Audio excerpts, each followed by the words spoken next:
Successful people learn how to make their mind work for them. I'm David Nagel, and this is the Successful Mind Podcast.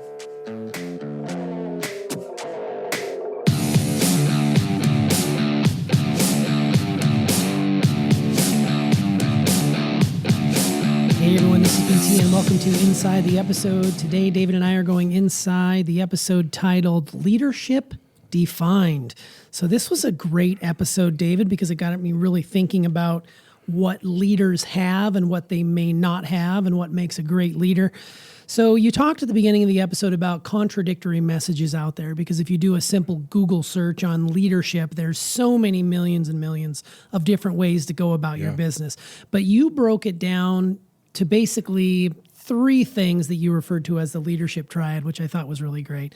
You said that a good leader or a great leader has to have vision, first and foremost, for what they want. The second thing is 100% belief in that vision, that it can be done or can be accomplished. And then the third thing you said was just authenticity. And then you also added not caring what other people think. That sort of plays into that. So can you talk a little bit more about these leadership qualities and where we may see them in present day or where we saw them in the past that makes people want to follow these amazing individuals? So I always, people have heard me say this a million times. I always look to nature for the truth. And I'm always looking at what is the essence? Like, what is the essence underneath all of these things? Why do they exist? What about them is important to life, to growth, to to God's vision of the universe or whatever?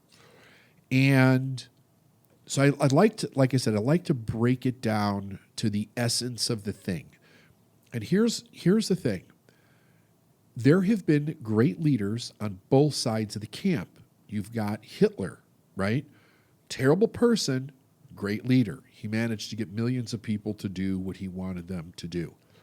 Now, I don't want people to get too confused with, did they like him? Was it right? Was it wrong? Just look at the idea that here's a person who's a leader. Then you've got Gandhi, right? You've got Mandela, right? You've got all these people throughout history, both good and bad, that have done leaders. And I was asking, okay, if you pick up your average leadership book and you look at these various people, they're not absolutes, because some people will say be a great leader, you have to be a kind person. Was Hitler a kind person? Don't think so, right? Yet he got a bunch of people to do what it is that he wanted to do. So I'm like, what is the commonality? What is the common denominator in all great leadership? Look at Christ, right? Look at the Buddha. Look at all these different people. And I thought, well, what's the first thing? What would be the very first thing? Well, number one is they have vision. They have something that they want to be, do, or have in that vision. And the vision's not theirs. They received the vision, right? It was either over time or instantly or however it worked out, but they had a vision. They saw something that they wanted or that they wanted to do. If the person is doing it, they had to have the belief that they could do it. It must be there. The belief has got to be there. Well, what's interesting about all these different leaders is that unequivocally they had 100% belief. Like if you go back and you study these people, anybody who's done something great, they had an ironclad belief that it could be done. And then I thought, what would be the very next thing in this that would be important based on everything that you read, and what is the actual truth about it? The thing that stood out to me the most was their uniqueness. So they uniquely communicated and behaved in ways that was authentic to who they were and to what the vision was. But that's different for every person. Like, authenticity is individual. It's not a copycat of somebody that you're following, right? We can look to other people for inspiration, but I think what's really important is to understand that if we have a purpose, right, there's a vision, there is the belief for the vision, and there's the authenticity in the unique way that we actually show up in the world. Those are the three foundational pieces of leadership.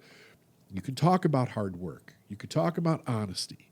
You could talk about leading from behind or leading from the front, or always be willing to do what other people. That's one that gets contradicted all the time. A great leader is always willing to do everything that they ask from their people, and you have other people say no, they don't, because if they had to do that, they would never be able to lead. They would never get anything done. So there's all these crazy arguments for why one's good, why another one isn't good. You could say, if you come from the place of you have to treat people kind, well, then I guess Steve Jobs was not a good leader. But if you look at what he's accomplished, you'd have to say Steve Jobs is a good leader, right? So I think that we get very much hung up on these little particular quirks of how a person is showing up. But we're not asking ourselves, what's the fundamental thing that's controlling the quirk? It's them being authentic. It's their authenticity, right? Because your purpose is not kept from you, the universe doesn't hold anything back. It had to be 3 absolutes that show up everywhere with every person with no contradiction. And I have yet to find any person anywhere that I've studied that not fit those 3 things. Wow, that's great. As you were saying that, you're hitting all the names of the people that I wrote down when you went through the episode itself. But I'm gonna start with the quote by Aristotle. And Aristotle basically said, "He who cannot be a good follower cannot be a good leader." Do you agree with that? Yeah. You do? Okay. Because I'm conflicted a little bit. And maybe you can help me kind of understand and reframe it a little bit so that I understand it. So I'm thinking about like modern day leaders. And I'm thinking that no way in hell are they very good followers. Immediately what came to my head was Bill Belichick, who's the coach of the New England Patriots, probably considered one of the greatest football coaches of all time. Great in leadership, but as a secondary or as someone who was working underneath someone else, he got the job done, but it was constant conflict. Think about President Trump. I don't know if that dude ever followed anybody in his life. You mentioned Steve Jobs, another person who definitely, maybe not necessarily a great follower, but a fantastic leader. Elon Musk, another person. So can you help me reframe how a person has to be a good follower in order to be a good leader? Because it's not necessarily a person they're following. It's the vision. Okay. So they're obedient to the vision or where they believe the vision came from, whether it's God or the universe or whatever. However they verbalize it. Everybody verbalizes it different. Some people just say, well, I got a big ego like Trump, whatever. But they're obedient to the vision. They follow the vision. Okay, that's where I was getting hung up, because I was thinking a follower is someone who follows a person. Right. You're saying following the vision Right. of where they want to go. But it could be a person, right? It could be, So, yeah. here's what I do know about Trump. Norman Vincent Peale was somebody that he studied diligently. It's very true. Right?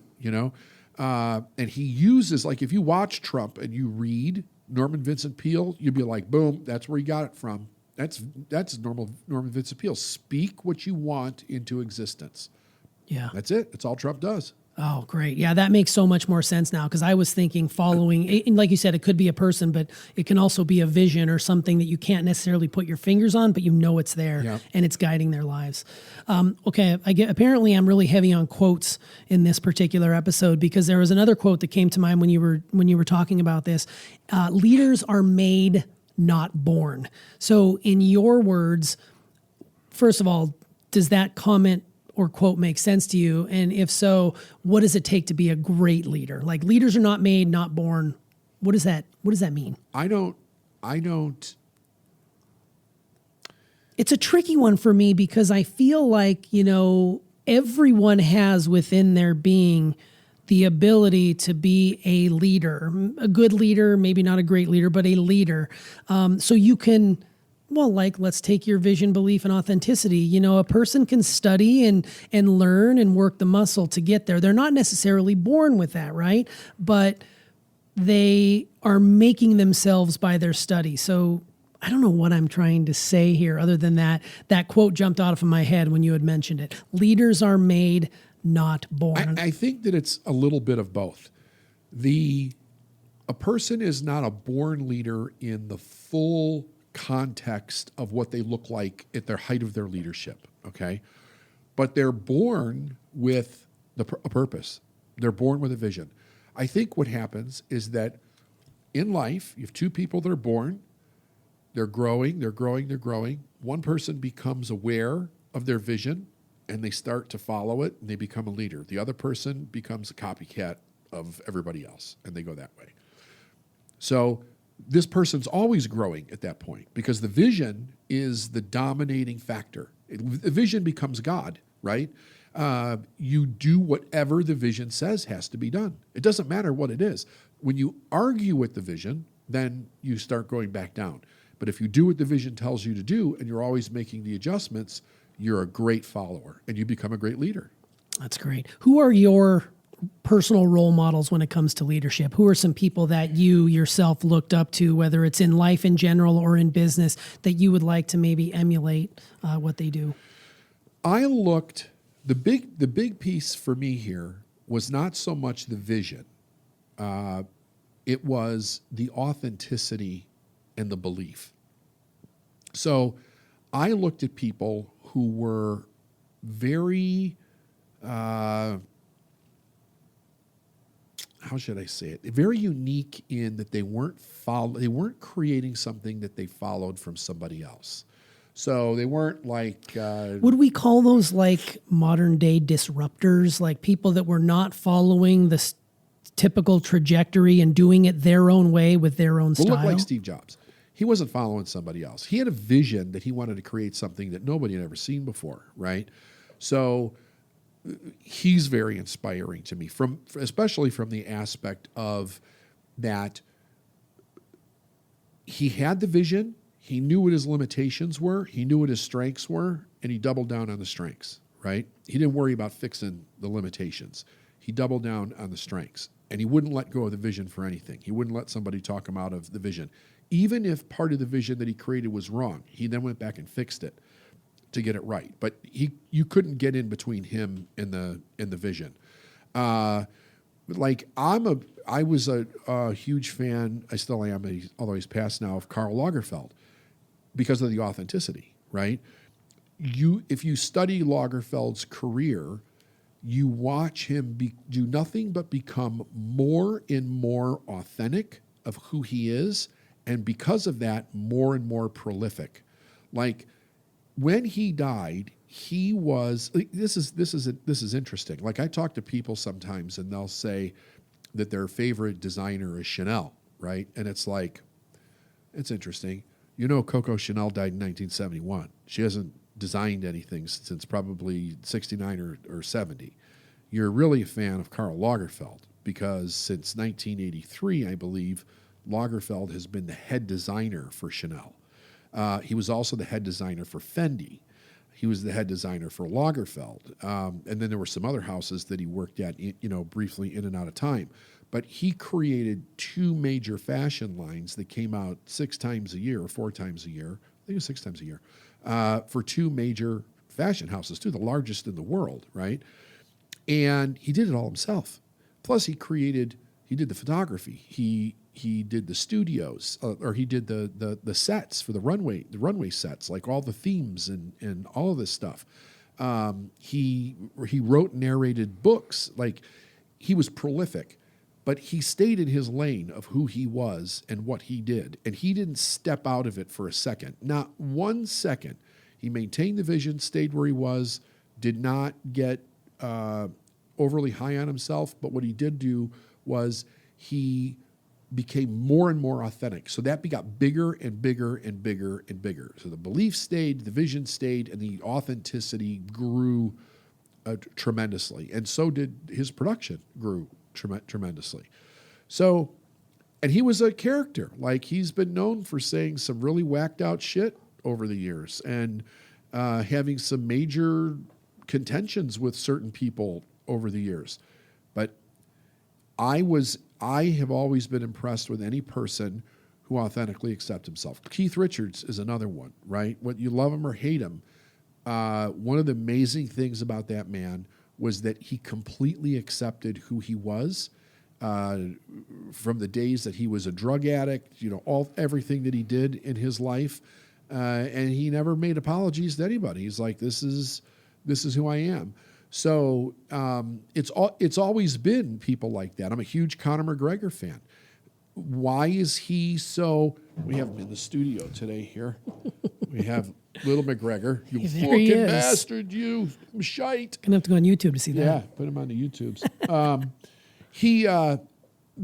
I've watched his career. Here's a guy who really, as his belief, he had a vision. He's had a vision for a long time since he was a kid. He had a vision that nobody else saw. Nobody ever thought that anybody in Ireland would ever get to the UFC, let alone become a world champion.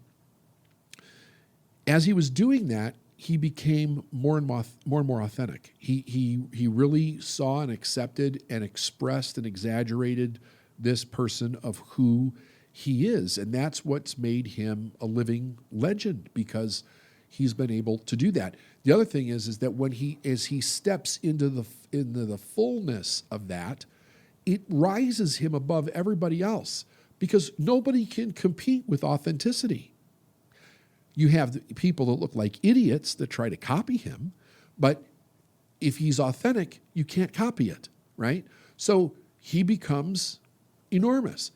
But then anybody who accepts their authenticity like that and magnifies it to the world, they rise right to the top, because it's unique, and people are attracted to that uniqueness. Yeah. And every person has that inside of them. Every the person. Ability right now, Yep.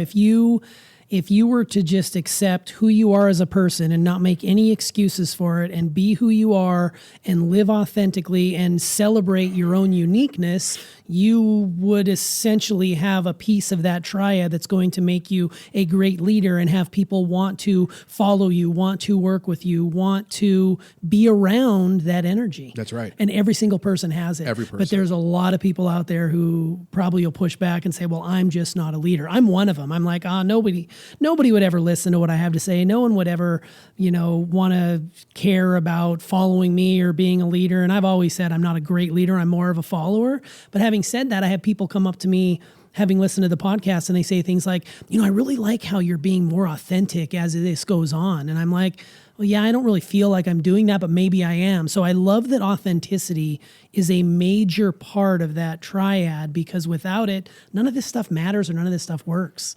I love that. That's great. And you are a leader. And you're becoming more authentic, Yeah, right? I think that's important. You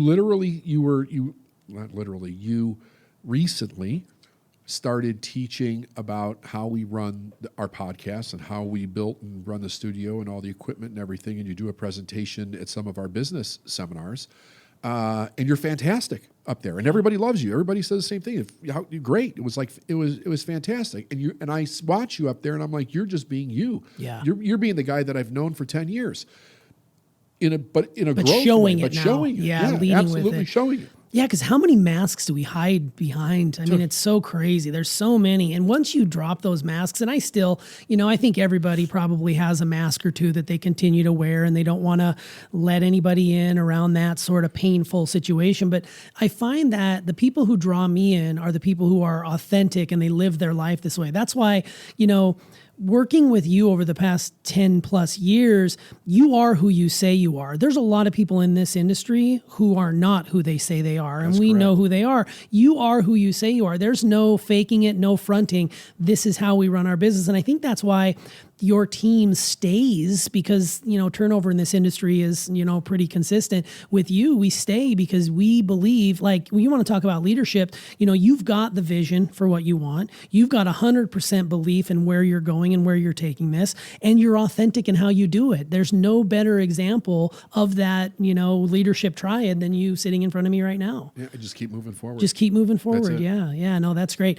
So before we wrap this up, it's funny because you do a Google search on leadership and you get all manners of books and things like that, and even lists. Like, there's even lists you can rank the best leaders of all time, and you actually mentioned several of them. I'll just rattle off the ones that I came up with in a simple search. Gandhi was up there, Mandela, whom you mentioned, Martin Luther King Jr., who really brought people in his message and equality and the social issues of the time, Abraham Lincoln, another one. George Washington, one of our forefathers. Napoleon made the list. FDR, and then Winston Churchill. Now, there was other lists that also included Hitler, and I know people will be like, I can't believe you just said that. Yeah. It's true. He was a leader, like you said. Not necessarily a great person. Absolutely not saying that, but he did have tremendous leadership qualities. So that's just a list of some of the greatest leaders of the world. Before we close out, can you recommend any like good books or films that you feel the listeners could take some leadership qualities from and emulate them in their life and business? I think you've already mentioned, Lagerfeld and Keith Richards. There's probably two there that you would recommend studying. Yeah. Yeah, absolutely. There's a film called Lagerfeld Confidential. It's kind of hard to get a hold of. It might be back out on iTunes now.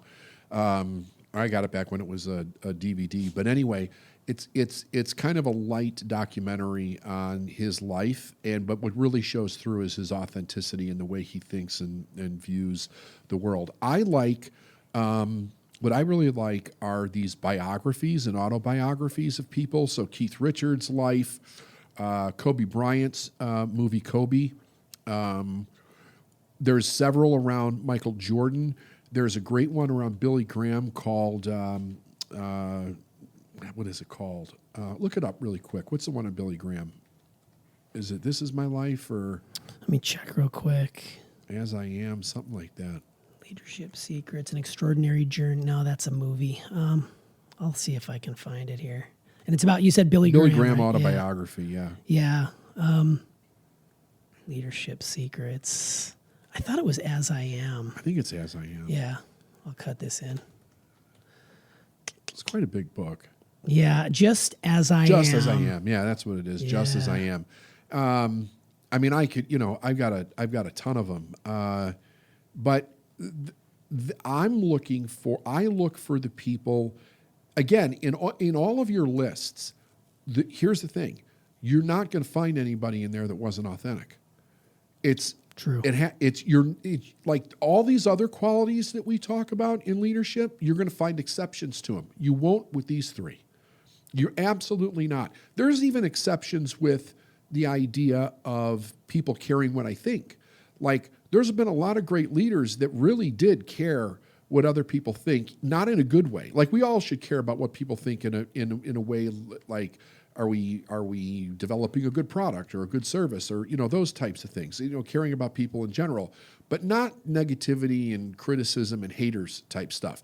There have been leaders that have had that issue, but none that didn't have vision, belief, and authenticity.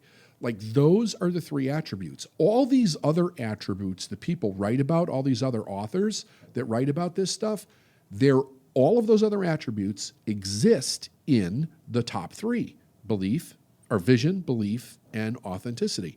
You'll find every other attribute in there, whether it's discipline, hard work, love, treating people well,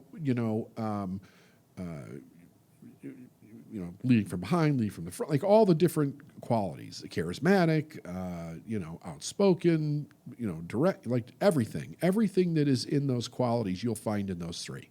They're all actually from cause and effect, the law of cause and effect, they're effects of those three. That's what they are. The like hard work and discipline, which are really, really big ones, when a person's following the vision, they're in love with that vision. So it doesn't feel like hard work and discipline to them. It's not something where they got to make myself do this every freaking day. Like, who would want to work for somebody that came in with an attitude like that? That would not be a really good leader. But when somebody's following the vision, they don't have that issue. Yeah. So if you're struggling right now, getting to a workplace or, getting up to run your business, chances are you're probably not in the right business if you're having to drag yourself into every situation. Like, if you're spending 1 minute doing something that you don't like, and it's not for a good reason, like you're bridging a gap for something for a short period of time, get the hell out. Stop. I mean, It's nuts. We live in a world now that it's accessible to anybody to basically do anything. Every piece of information we could ever ask for is under Google, Just look it up and figure out how to do it, and then, commit your life to it. Be a disciple of your vision. Be the follower. That's where you have to be the follower. That vision will lead you to every step of the way of what it is that you need to do. And everything comes out because of it. Discipline, courage, passion, like all of that stuff is in those three. And you can start that today. Yeah, absolutely. That's great. What's your vision? Love it. Yeah, vision, belief, and authenticity. Every event that I do, I start off by saying, what do you guys want? Right. What do you want? Because if nothing makes sense, like if I'm going to teach you for 3 days, or I'm going to take you through Date with Your Dark Side or something else, if you don't know what you want, have some idea of what you want coming out the other side, it's just nonsensical information. Like, what are you going to do with it? You can't relate it to applying it to anything in your mind. So knowing what you want, it doesn't matter how small you start or how big you start. Having some idea of what you want will open that door to the vision. You just have to continue to follow it. Absolutely. All right. Well, thanks for coming inside, David. Yep. Hey, thanks for joining us. Be sure to subscribe to our channel. Also, be sure to like this video and comment in the thread below.